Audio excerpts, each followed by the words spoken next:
Hello, Stephen. How are you doing? He's coming to us from Los Angeles, California. How are you? I'm good. How are you? I am good. How is the weather in LA today? Today it's unusually cloudy. We have this thing in LA that I think it's May gray, June gloom. Where those 2 months out of the year, it's kind of weird and cold. And it may have started early because this is looking a lot like it right now. But yeah, usually it's the typical LA weather. Sunny skies and 70, but not today. Oh, well, I guess it's nice every once in a while just to have a little bit of overcast, right? Just to shake it up. It's a perfect day to do a podcast. Hey, there you go. I did want to point out, just for the listeners, that you and we met one time, like in person. Right. And I want to say it was 15 years ago, ish, more or less, because my daughter, I think she was young when I drove out there.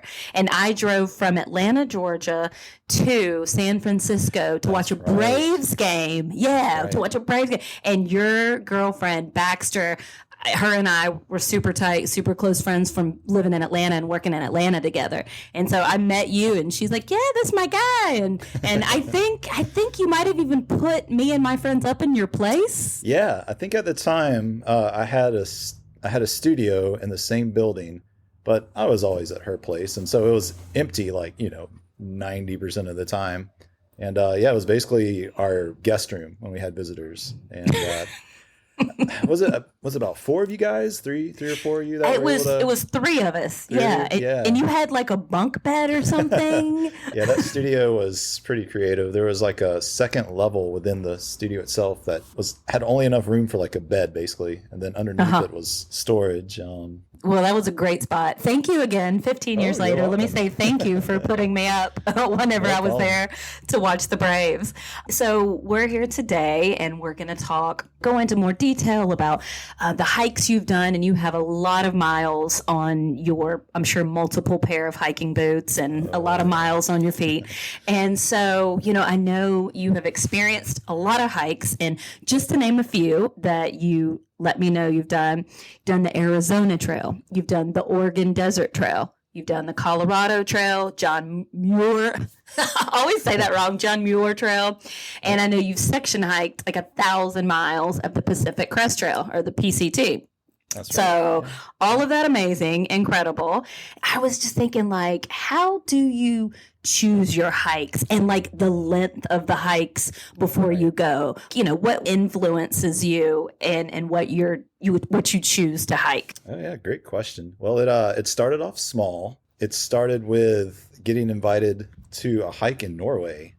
Talk about starting off big. Yeah. Wow. So my little brother lives in Sweden. Nice. Him and his wife and a friend want to go backpack through Norway. And I was interested in hiking. I'd never gone on a hike, but just, day hikes and walking around town. I immediately nerded out, bought all the equipment that I thought you needed, and went to Norway. And it was about 5 days hiking through the mountains of Norway in July. And it was crazy because it was still snow everywhere. You're way above tree line up there, and there was no trees, and it was awesome. So when I got back from that, I was like, okay, I want to do more of that here in the U.S. What else is out here? And I think the one right after that was Glacier National Park. I took a week off, and this was 3 weeks before I had found an opening for, I guess, a permit. So I flew to Kalispell, I think is the closest town, and went to Glacier and did about 90 miles through Glacier in 5 or 6 days. And I was like, okay, this is awesome. What else can I do? Yeah. And at the time, there was also the YouTube influencers and people on Instagram. And I had seen a video by a guy named John Zahorian who did this hike called Lowest to Highest. And it starts at the lowest spot in the 48 states and goes all the way up to the highest spot in the 48. Ooh. And it's about 130 miles between the two. And people say it's hard. It is very hard. And I did not care. I was like, yeah, this may only be my third hike ever, but I really want to do this. Oh, wow. So I didn't completely do that one. I jumped around, but basically I just kept adding miles to my next adventures. So after that, I was like, okay, next summer I want to do the JMT, which is supposed to be like the most beautifully dense 200 miles trail out there. Where is that located at? Around what area? So that's in the Sierra Nevada. It starts in Yosemite, and then it goes all the way from Yosemite to Mount Whitney, which is the highest peak in the 48 states. And it's about 230 miles just up high the whole time, just through the mountains, lakes, and very, very pretty. And it's very hard to get a permit for that, but I got super lucky. And then that was also 2020. So when June of 2020 came around to do that hike, Yosemite was closed, and my start date was like weeks away. And I was like, I don't know if this is actually going to happen. And literally, I think it was 10 days before my start date, they opened up the gates and started letting people in. Wow. And I squeezed in. And I think also because of, the climate at the time, a lot of people weren't going on the trail, even though they had a permit. International people weren't able to come in. So the trail was very empty, and it was awesome. It was great. Bet. Oh my God. Because that trail, from what I've seen since, is a highway. It's pretty busy. You're always seeing people on that one, but in 2020 it was empty, and it was awesome. Is the permit to kind of limit how many people are on the trail every day? Yes. Okay. It's purely just to make sure it's not overrun. That you don't want to be starting the same day with like 100 other people. So they do it just so it's not completely trampled. And they do encourage you to use like existing campsites. Try not, to make your own like along the way, because you see them along the way, and they try to not put an impact, so to say, on the trail. Yeah. And those are permitted because of their popularity, and because they don't want a ton of people on those. And there are trails that don't have permits, like the Arizona Trail and the Colorado Trail, which is the reason I ended up doing those, because you didn't have to go through all the lottery system and I guess all the online paperwork to get to those. So if somebody wants to get a permit, do they just go online to the website and fill it out? I would say pretty much all of it is online these days, and most of them are kind of a lottery system where you just kind of have to get lucky to see if you get picked. I know there's one near you, goes around Mount Rainier. I think it's called the Wonderland Trail, and I've tried to get a permit for that one 3 times now, and have never been accepted. So. Really? I've heard of that trail. I've never been on it. I wonder if, because I live here, I wonder if they favor people that live in the state. I don't know. There may be. So a lot of these permits, they also have walk-up spots.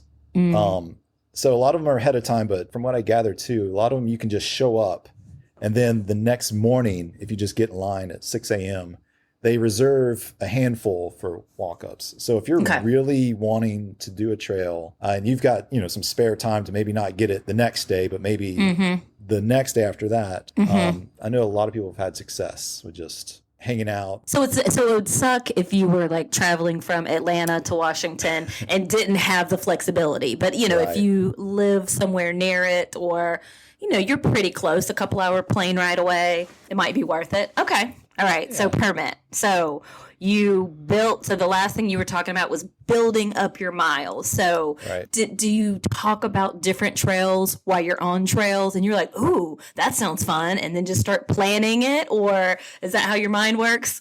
Oh, for sure. It's funny because sometimes before you even start the trail that's a week away, you've kind of already are making plans for the one after that. It's kind of a constant thing. And as I've done these hikes, I've made friends and hiking buddies, and a lot of these hikes are because of them, because they're like, hey, I have this block of time off, we should get together and do this hike. And it's like, okay, I've never done that, let's go and do it. Rarely do I kind of go at them solo now. It's usually like someone, like a friend, usually speaks about something, and that kind of gives me the idea. Either they'll join for a while, or I'll go at it solo, which when you tell someone, hey, I'm going to go do this hike by myself, people look at you like you're crazy, and you're like, no, there's there's other people out there, and you meet other people, and it's a nice balance. It's been rare that I've done a hike where I've seen no one, and I'll tell you, after a couple of days of seeing no one, you at least for me, I start to go a little crazy. It's funny because, like you said, you see people on the trail and you chat. And I remember one time I was on this trail and I saw somebody coming like far off. It was like the flat part of the trail, so you could see somebody. I don't know, they might have been half a mile away. So I got like really excited. I'm like, oh yeah, somebody's out here. Haven't seen anybody all day. This, I'll have a little conversation. How's the trail up ahead? Blah blah blah blah. Right. And we get up to each other, and I'm like, hey, how's it going? And he looks at me like I was a ghost and just looked away and kept walking. And I was like, what? It was not having weird, a good day. Right. But that is a rare, and I say that just to make a point that is a rarity, right? Like, don't you feel like most people are on the trail, just they want to talk to you about the trail? 100%. People, even if they're not really wanting to just conversate, and you're coming from an opposite direction, they're going to ask you, oh, what's the water situation up like ahead? Is there anything I should know about? And you want to know the same because they're coming from where you're going, and you're like, well, what is it like this way? So you do at least chit chat for a little bit about conditions, but it's 90% of the time it's more than that. You'll get stuck, not stuck, but you'll end up talking to someone, a complete stranger for 30 minutes because it's no big deal. You have so much in common instantly just because you're out here in the middle of nowhere on this trail. And I think that's why it's so easy to make friends on these trails, is because you have this one huge thing in common. If it's not hiking, it's the equipment with hiking, or it's like, oh, but what about that like weather that came through the other day? Did you see any of that? And I think during COVID is the only time where I just don't talk to me, like stay far away. Which okay, that's kind of how it was then. But since then, no, everyone has always been super friendly. Good. This is random, but somebody asked me the other day, they were like, why do you like hiking so much? And they were like, why don't you like the beach is outdoors? And I was like, you're right. And I love the beach, and the beach is great. But it's so funny. I like how you just said that you have that thing in common when you're on the trail. When you're on the beach, some people like to lay out. Some people like to go swimming. Some people, like, you still have all these different personalities, and people like doing different things. But when you're on the trail, there's not a whole lot of else going on, right? It's like you're there and it's like you're hiking. You just automatically have something in common with whoever you pass. I really like that about it. 100%. Even if you're, out there doing like a super, one of the super long hikes, and you come across like a day hiker, even the day hikers are, it's usually the case of day hikers are super amazed that you've been out here for so long, and you're a god, everything, and and they're like, well, I'm just out here for today, and then I'm going back home, and part of you is also very jealous that you're like, oh wow, you get to go back to a bed tonight or tomorrow, like wow, that's part of it too. I think, at least for me, is I guess stripping yourself of everything that you're used to. And then when you're out there, you're just living off the bare minimum. It really makes you appreciate the most simple things. I remember coming back from one of the longer ones that I did. I think I was gone for a few weeks. And I just could not get over how awesome it was to have like a sink and like a fridge where things are already cold. Just the little things like blew my mind. And I love that so much. In fact, I remember that when I did the hike after that, I was like, all right, one of the cool things is coming home and just how special everything is. I love that. I love that perspective. We take it for granted so much. There's not a day that goes by that I'm not just like thankful on purpose. But I'm grateful that I can just go to the restroom. I can cook a dinner. I can get in my bed at night. But at the same time, I'm still craving those hikes. Why is that? I'll tell you, the reverse is also kind of neat. When you're hiking and you have to go to the restroom, you kind of just like pull over off the side of the trail and you can just kind of do your business anywhere. But when you're in town or, just in a local park, you're like, oh no, I have to go find Trader Joe's or something to go.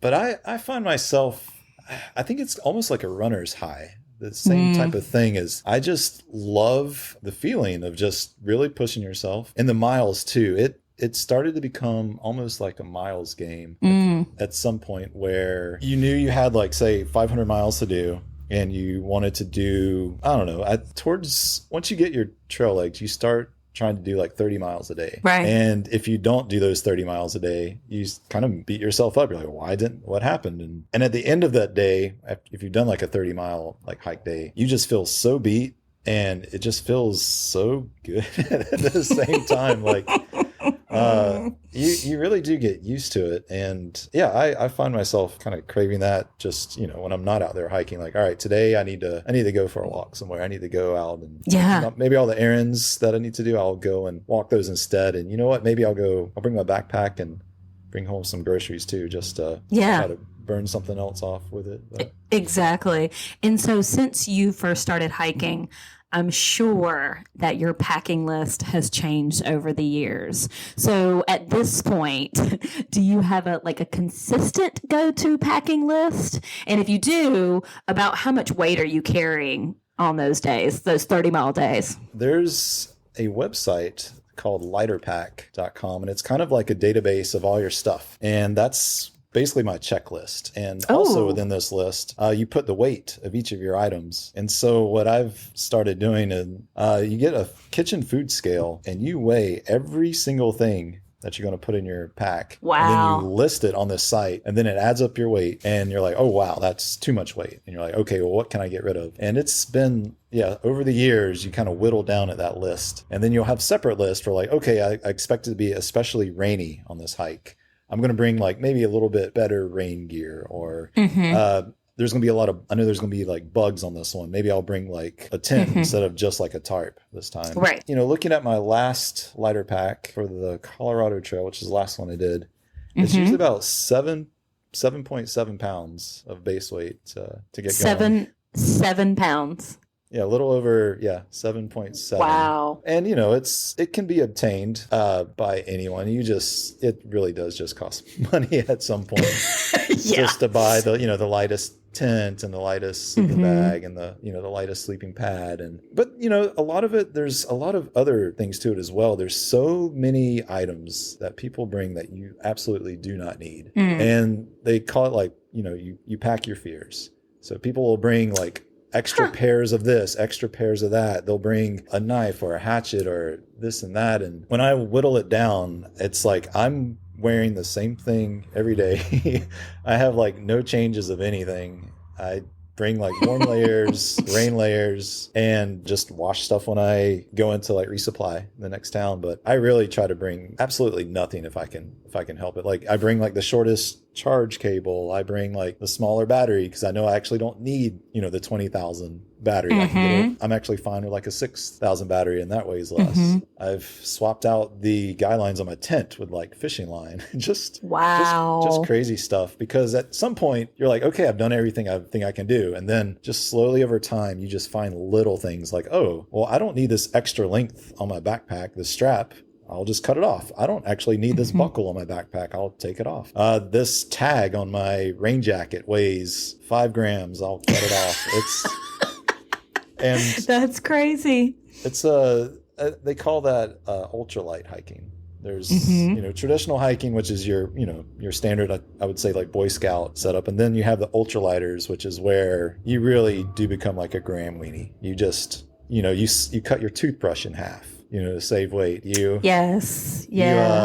don't even bring like utensils out there. You'll just like eat with chopsticks and have like a bamboo spoon. And eventually you'll probably forego your stove. Like, well, actually, I don't even need a stove. I'll just cold soak my food, and I can get away with that. And then that's one less thing you have to worry about when you go into town is, oh, I don't have to find more fuel. I don't even need that. So it's a process. I don't know anyone who's ever started off with it 100% dialed in. Right. You usually start with what you have, and then over time you like, well, it would be nice to have like a warmer version of this. So maybe I'll spend a little money and get like a lighter, warmer version of this. And you pack your fears. I've never heard anybody say that, and I love it. I love it. Yeah, you definitely do. Do you pack a bear canister ever? So only when it's required. Certain hikes, the John Muir Trail, for example, you're required to have a bear canister, and if you don't have one and get seen by a ranger out there, they'll, kick you off the trail. Yeah. Bear canisters, some trails you don't actually need the canister, but they recommend you have like a bear bag, which is kind of like I think it's called an op sack, and it's like a carbon fiber threaded bag where the bear can get the bag, but it should be able to like chew through it to be rewarded with the food. So it's like another way of stopping the bear from trying to be rewarded by interfering with humans out there. And bear spray, I've only had bear spray mandatory once, and that was in Glacier. And in Glacier they were very strict about it. In fact, they made you watch like a video and gave you a test before they even would give you your permit, and you had to show them, obviously you had to have your bear spray. Believe it or not, I actually ran into a grizzly on my last night in Glacier. It was ridiculous. Dude, how close were you? So I was at the camp spot, and there was this nice big rock on the water, and I just went out there to just observe nature and just take in how awesome everything out there is. And luckily, I, had the bear spray like on my belt loop and just chilling by the water. And I hear this rustling like through the grass. And I turn around, and this bear sees, he's probably about 30 feet away, I would say. And when we see each other at the same time, he stops dead in his tracks and just kind of stares at me and wiggles his head, stares at me again, and then runs off. And I'm like, oh my goodness. Like, wow. Yeah. But how big do you think this bear was? I think it was about, I'd say like 300 pounds or so. So yeah, it could have easily taken me. But I talked to a park ranger about that afterwards, and they said that there's bears that hang around campsites. They're aware of them. They have probably all been sprayed at some point in time. And so they recognize the canister. So if they see you and then they see you with the bear spray canister, they know it means a bad time. Wow. So that's they're thinking interesting. that's what was going on in their head, or else he didn't care. He's used to seeing people there, and he is able to find plenty of food. So he had no interest in having me for dinner. Oh my gosh, that's a great story. And I love, you're such a minimalist. I'm glad that you had your bear spray. And listening to your story, I was thinking about this one guy I met one time on the most populated trails in Georgia, and we just have smaller black bears, and we were on Blood Mountain. And when I say it's like one of the most popular, just short little day hikes, and it's beautiful. It's got a beautiful little view up top, but very populated. And there was this guy, and he came by like full gear, full pack, and I was like, "Oh, dude, are you on the trail? You through hiking? You getting to, where are you going?" And he was like, "Oh yeah, I'm just out here day hiking for the day." And I was like, "Oh, okay, you seem really prepared." He's like, "Oh yeah, I like to be completely prepared." So he had a lot of fears. I'm going to tell you this, and he had a bear. What do they call it? Where you like, what is it called? Like a car horn type of thing. Yeah, but not horn? So yes, it was an air horn. It was a bear air horn, and he was like, "Yeah, I was recommended by somebody to just blow off this air horn every few minutes on the trail to scare the bears away." And I'm like, "Dude, there's like 300 people out here on this trail. Yeah. Like, I don't think you have to scare." So like the whole hike, I could just hear it in the distance. Honk, honk, honk. I was like, oh my God. Where he was the whole time, huh? Yeah, exactly. But it's just funny. I'm sure he enjoyed himself. I hope he did. But you are the opposite. You're a minimalist. You like to pack as little as possible. And I think that's amazing. Does it make you want to continue to keep cutting off weight, or you think you're where you want to be now? I guess I'm kind of a gearhead as well. I always like seeing what the new thing is, what the new material for backpacks and tents is. And so any excuse to like, well, I think this backpack's had enough, I'll buy this new shiny backpack that weighs 2/3 of my last one. But always like, I think I've have like these lighter packs planned out to where, okay, if I ever am going to do the Tahoe Rim Trail and it's these conditions, I have like a 5-pound base weight plan for those trails. And I would say it's like kind of what I do in the wintertime when there's no hiking. You kind of focus on your gear, or at least I do.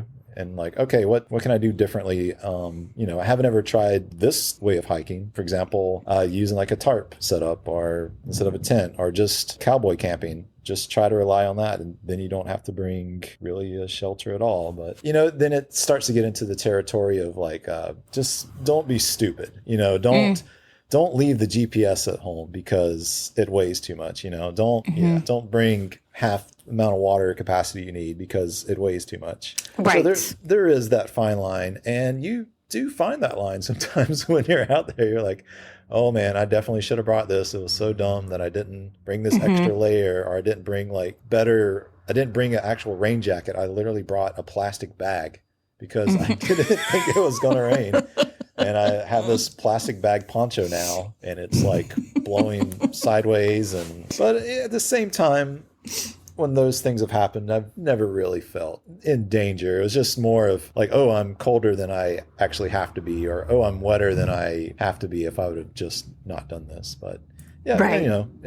You learn from those mistakes. So right, of course, that's part of the fun, right? The learning process.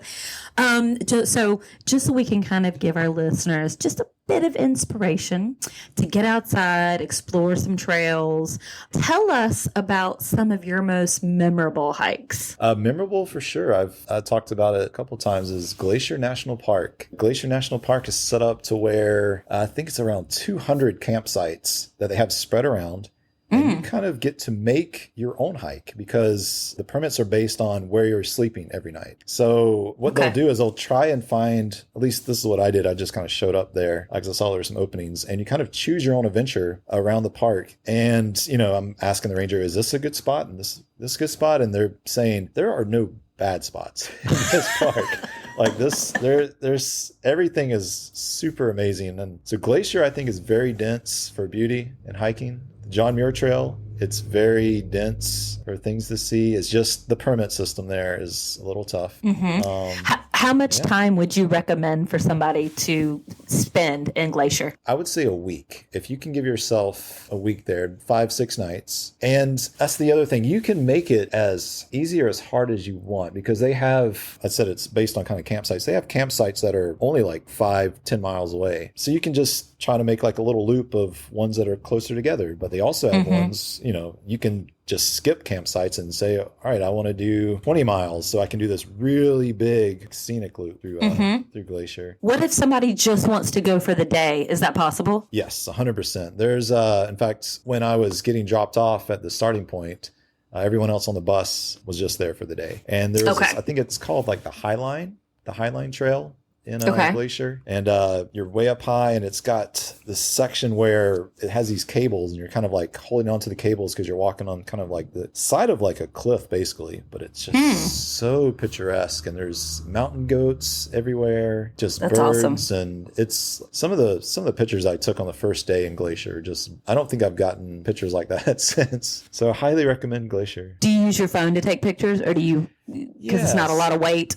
So when I first started, I took a separate camera, and I had my phone for maps and GPS. But then over time, I was like, okay, I guess I'll not have the best pictures because I already have a camera on my phone. I'll just use that. So yeah, that's what I do now is use your phone for camera, GPS, maps, pretty much a handful of things. I know you've hiked 1,000 miles of the Pacific Crest Trail. Was that one straight shot, or was that section hiking? It was section hiking. I did about 700 miles. Well, I went from the U.S.-Mexico border all the way up to Kennedy Meadows, which is 700 miles. I did that in 2023. And then I've done the John Muir Trail, which is like another like 230 miles of that from Mount Whitney to Yosemite. And then last year, I kind of closed the gap between Kennedy Meadows and Whitney, the miles in between there. So that's somewhere in the neighborhood of about 1,000. And then I plan, I think this summer, actually, me and a buddy have plans to meet in Portland and then hike all of Washington.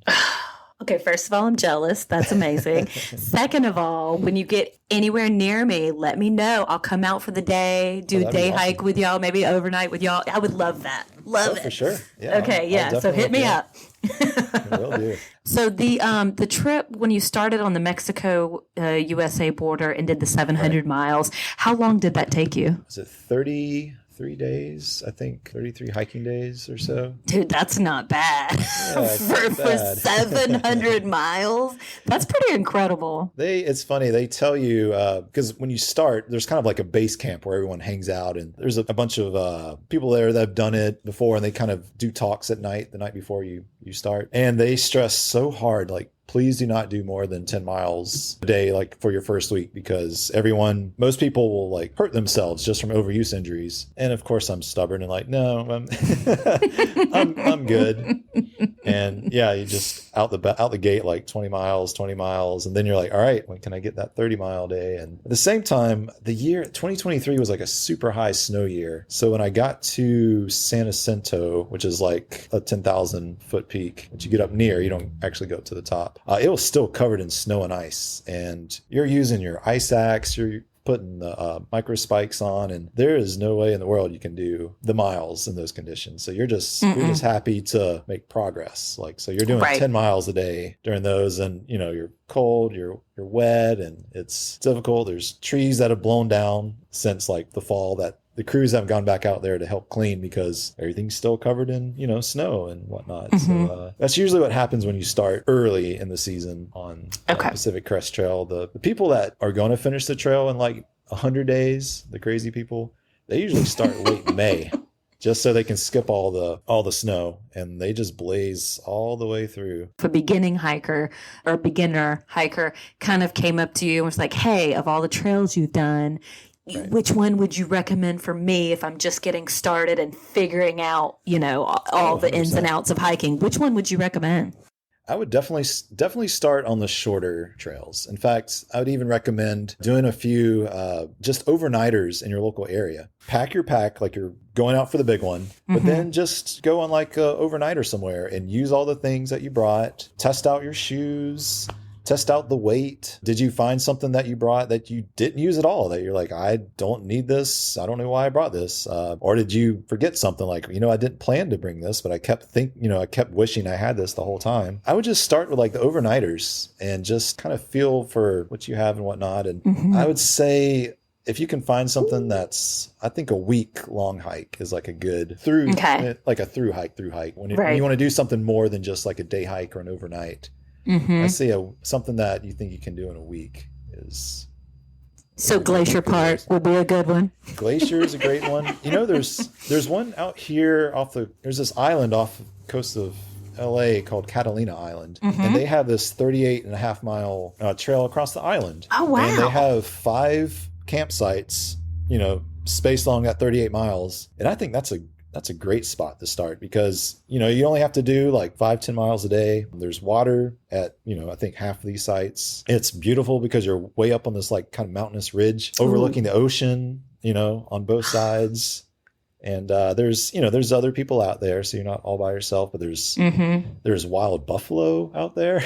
Oh, man. There's this one breed of fox that's super cute, and it only exists on that island. It's pretty neat. So, yeah, if you can find like a 50-miler somewhere around that for a week, I would start there. I'd also say there's an app that's very popular. It used to be called Gut Hook, but I think it's called FarOut now. Okay. And they have these maps that you can download for like a small fee, but it has everything you need to know about all these different trails. It tells you these are the towns along these trails where you can go get food. And here's all the grocery stores. Here's all the stores. Oh, that's dope. Here's places where you can mail food to yourself if you have like a certain diet. And it's also has a little bit of social media baked in to where you can update certain locations like, oh, this water spot. Yep.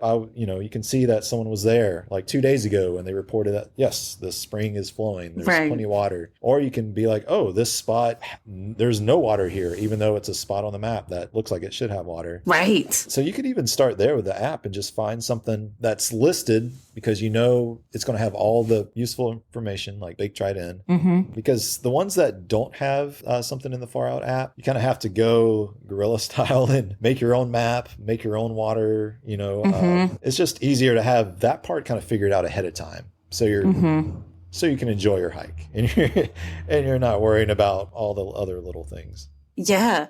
Okay, so you told us about your awesome grizzly bear encounter. I know being out in nature, the wildlife has a lot to do with it, but what is your favorite aspect of nature and like how does that connect with your hiking? Being from Georgia, growing up, with the mountains there, I guess you call them more like rolling hills, and then moving out to the West Coast where everything was new, like these types of mountains and the desert it was all foreign to me. And I just honestly loved it. In fact, when I would fly out here on the plane, I would always make sure I got a window seat just so I could stare out and just look at all that stuff. And yeah, it's just so unique. And I just honestly cannot get enough of seeing that stuff. Something about being out high up on a ridge and just as far as you can see, you just see mountains and rolling landscape, and you might see like a little lake out in the distance, and then the wind just blows a little bit, and you're the only one out there. It's undescribable. It's a feeling that you can only get when you're out there and you're out there like far away from everything else. And then just when you also know that, all right, man, I also have just these few things. I have these like 15, 20 things that are going to keep me going while I'm out here, and just being able to like fully utilize like this little thing that does this like one or two tasks for you, and it totally works, and like, oh, I'm just sleeping under this like little 5-ounce tarp and it's all I need. I don't need like, this big tent. This little tarp is just enough to hold in enough heat and keep the rain off of it. Rains overnight. Just really living at the minimum and able to like, I guess, succeed as well doing that, and then making the miles. At the end of the day, when you've done all that, you're just like, wow, this is really cool. Yeah, right. And obviously, these trails are important to you. They're important to me. And, I want to do my part and, continue to protect this environment anytime we're on the trail.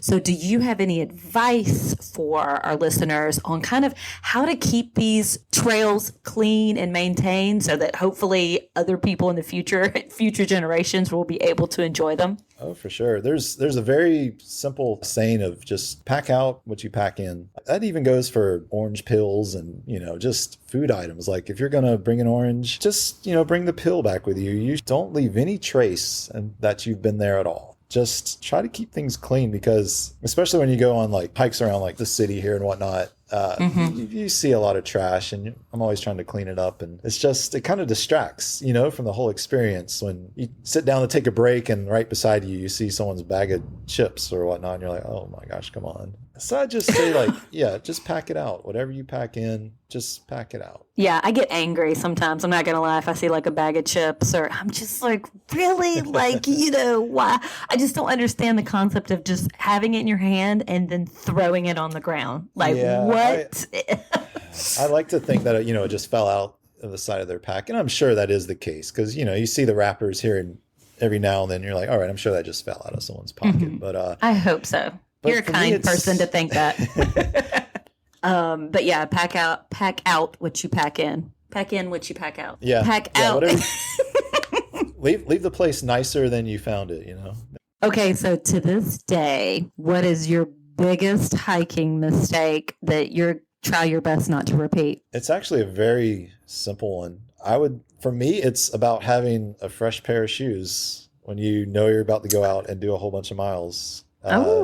One time I tried to I think I only have this many miles on these shoes. They should be fine. And at the end of the first day, I could tell my feet were not happy. And you're like, well, I either turn around, with my tail between my legs to get it out of here in a day, or I push on. And that was not fun. And it was all because I thought I could get away with just using old shoes. And you really can only get, I would say, about 500 miles out of a pair of trail runners, which that's another thing too.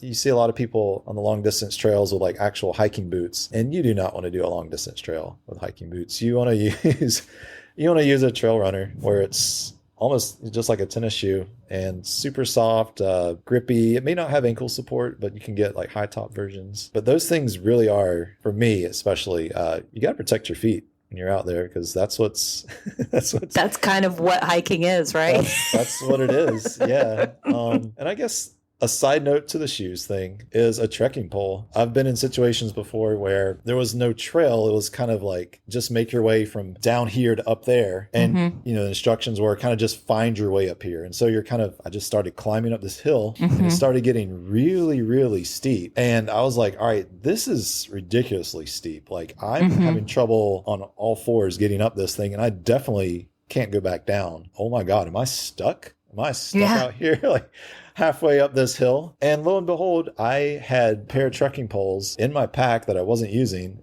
And I solely had them because my tent is a trekking pole tent. It just uses the 2 trekking poles to stand up. And I was like, you dummy. Like you had the thing you need right here this whole time on you. So sure enough, I get the trekking poles out and use them. And I'm like, oh, that's what these are for. And yeah, it was still tough to get to the top, but it made it doable. So I always bring a trekking pole, even if I don't think I need it or use it. And luckily, it's part of my tent setup is a single trekking pole. So that's smart. Well, when I come out and meet you in your Washington trek, I will have trekking poles because I am a weirdo. I've been getting the last couple years, I've been getting more vertigo, and it's like I can't do anything about it. But if I have trekking poles and I just feel like sturdy into the ground, all the vertigo goes away. It's like I need that like in the ground, my stick in the ground, and I can just, I don't know, the world doesn't feel like it's falling apart when I have my sticks in the ground. Everyone uses them, and it's just one of those weird things where I just got used to not using them. And but yeah, it's rare to see people without them. Right. Well, I love that you have just decided to get outside, walk 700 miles. I mean, I know that's, some people might listen to this and be like, okay, I will never do that. But I hope people listen to this and be like, okay, if he can do that, I can do 70 miles. Like I can do 7 miles just to get outside and really just, It's just baby steps. Like 700 miles, that's ridiculous. But when you do like 5 miles and then you do like overnighter, it slowly builds upon itself. And before you know it, if you end up actually, if you enjoy this sort of thing, you'll get your legs to where like, oh no, I can do 10 miles a day. And that's totally fine. You don't need to do big miles. You can totally do these 700, 2,300 mile hikes doing 10 miles a day. You don't have to be like just killing it every day. Who says you have to do the whole PCT in 1 year? Just do what you can do, take in the beauty that you're in, the experience, and just do what you can do. And there's also a saying of just hike your own hike. Don't hike someone else's hike. Hike how you want to hike. You may think you're doing it wrong because someone else is doing it different and you're thinking you're not doing it right. But no, just if you're out there enjoying yourself, you're seeing nature, I say it doesn't matter how many miles you can do or how long it takes you. Just the fact that you're out there, no one is going to shun you or make fun of you. It's really not. But it can feel like that if at first if you're not doing what you think you should be doing. Right. And for anybody listening that's not a hiker, yes, I love what he said, hike your own hike, but bring water. Because I have literally gone with people who will bring just like one little tiny bottle of water and we're just going on a day hike. But I'm like, we're about to do, 4,000 feet in elevation. And I just think sometimes people don't realize that adding extra miles, adding elevation, adding temperature, changes, you might be a little thirsty. So I do recommend water while you're hiking your own hike. I would say a good rule of thumb is I'd bring like a liter, 2 liters. Yeah. Yep. At least bring like 1 liter of water, then maybe have like an empty container or something. Because you could always bring like a water filter, which when you do the longer hikes, you're very reliant on is you have to filter all the water that you find out there. And I the same thing. I see people I'm like 10 miles into something and then I see someone else behind me who passes me who has no backpack, no nothing. And like he's either Superman or he is, oh boy, he's going to regret that later. Yeah. Oh God. Yeah, that's scary. Oh yeah, that's not me.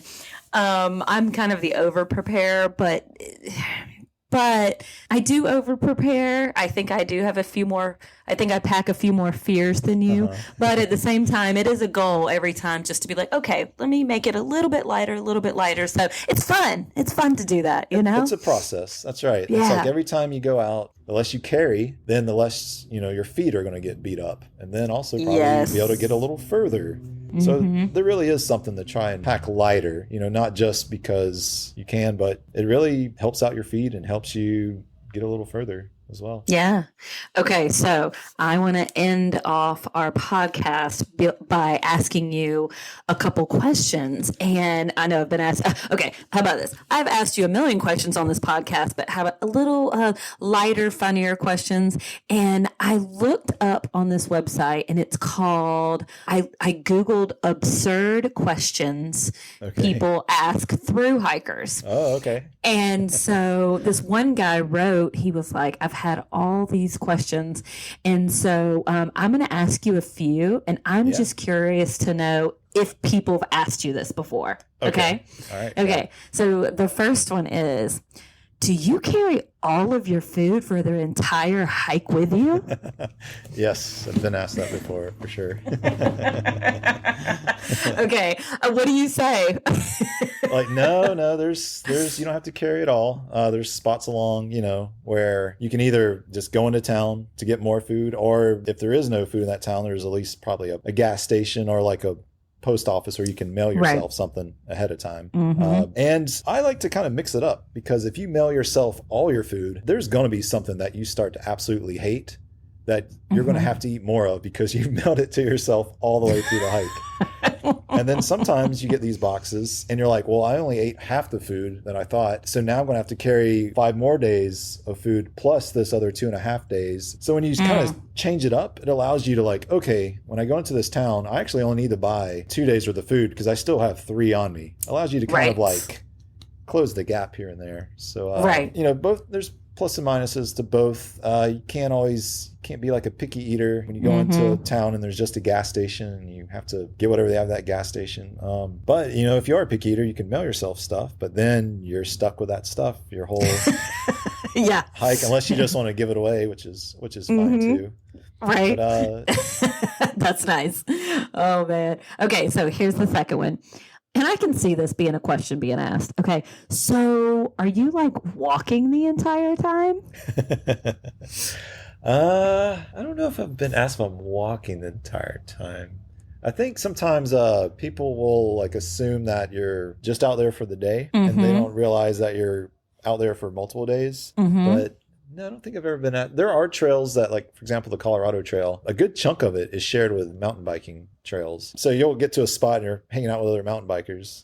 30 miles for them is like nothing. They'll be in 30 miles in like a couple hours. But for you, that's like a whole nother like day or two. And sometimes you get asked, hey, you want to hop on? You want me to, you're like, no, I gotta hike the whole thing. Okay. Do people ever ask you if you're carrying a gun?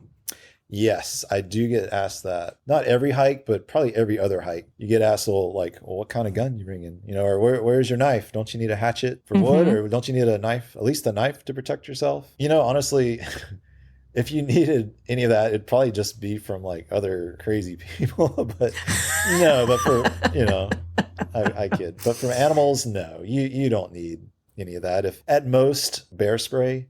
And then that's only going to be like in grizzly bear country where you're already going to, have that ahead of time. Right. We did come across a guy who was wearing cargo pants and he had a 9mm gun just loosely bouncing around in one of his cargo pants pockets. And for one, you're not supposed to have a gun out there. And he was like, well, I have to have one. It's like, just don't have that thing go off, shoot me, and shoot your foot at the same time. But yeah, you get asked that. It's mostly, though, I'd say it's mostly day hikers when you're in certain parts of like the longer trails. They're probably, some of them are a little anxious. Yeah. It's a different way of life out there in some of those remote areas where, people that live out there, they probably do carry a gun with them every day. But for you just passing through, it's a completely different, I don't know, you're in a completely different state of mind, and it's just not part of the through hiking culture, I guess. To need any of that stuff. Yeah, right. You can totally get by without it. Yeah, and yeah, I've heard a lot of people ask that question, so I was curious your answer. But the last one I have for you is, what's your trail name? Oh, trail name is Showers. Showers? Showers as in like the rain showers. I got that one on the Colorado Trail. The Colorado Trail, for some reason, the hiking window for that trail is also the rainy season for that trail. Mm-hmm. I guess that's the only like 2 months where there's like not snow, but Mm-hmm. when there's not snow, is when it's not snowing, it's raining, I guess. So I was out there, this was end of August, early September, and every day I was getting rained on. And eventually I kept crossing this older couple that were section hiking parts of the Colorado Trail, and they weren't doing it in order. They were jumping around spots, going north to south, south to north. And I kept running into them. And every time I run into them, I was wet and they were dry. And I would talk to them like, how are you guys, like, how did you miss that? I just got dumped on for like 3 hours. And they're like, well, no, nothing around here. And after about the third time of meeting up with them, me wet and them dry, they were like, well, we're just going to call you Showers because it seems like you always have like a rain cloud following you around. And I was like, you know what? Fair enough. That's good. That's funny good. enough, though, so I went back to the Colorado Trail this summer with my buddies, and they know my trail name is from that trail. And the first day we started, it rained for 14 days straight. And we were getting wet every single day. And they're like, why did we invite you? We knew this was going to happen if we invited Showers, the guy who gets his name from being rained all the time on this hike. But yeah, so it was worse for us my second time out there than the first time. And it's just one of those trails that it's totally worth doing, but be prepared to get rained on and just have some good rain equipment with you. Well, dude, thank you so much. Oh, you're welcome. This makes me want to go out and take a hike. You have experienced quite a few trails, like kind of all over. And I love that you're just motivated and inspired to keep trying new trails. And I'm sure you're making new goals for yourself every year. And it's just fun. Thank you so much for talking to me. Oh, you're so welcome. Thanks for having me. It's been great to just kind of talk through all this. There's not too many situations where someone will let you talk to them a whole hour about hiking. So dude, that's why I love doing this, because I totally nerd out on listening to people's either travel stories or like hiking, outdoor nature stories. And when I like to talk about it, I'm like, dang, like nobody really wants to hear my damn stories, Yeah. And so I was like, I know there's some people out there who would just want to sit down for an hour and talk about their story. And I'm like, and I'm the person who wants to hear it. So that's really why I just started this podcast, and it's been so fun for me. So thank you for talking to me, and make sure you tell. Yeah, we'll do it again. Yeah, and tell your girlfriend Baxter to give her my love, because I have not. It's been way too long. And all right, man. Well, have a great night. Thank you so much. You all as right. Well. Thanks again. Take care. All right. Bye. Attention passengers. We've now reached our destination. We hope you enjoyed the flight and have a nice day.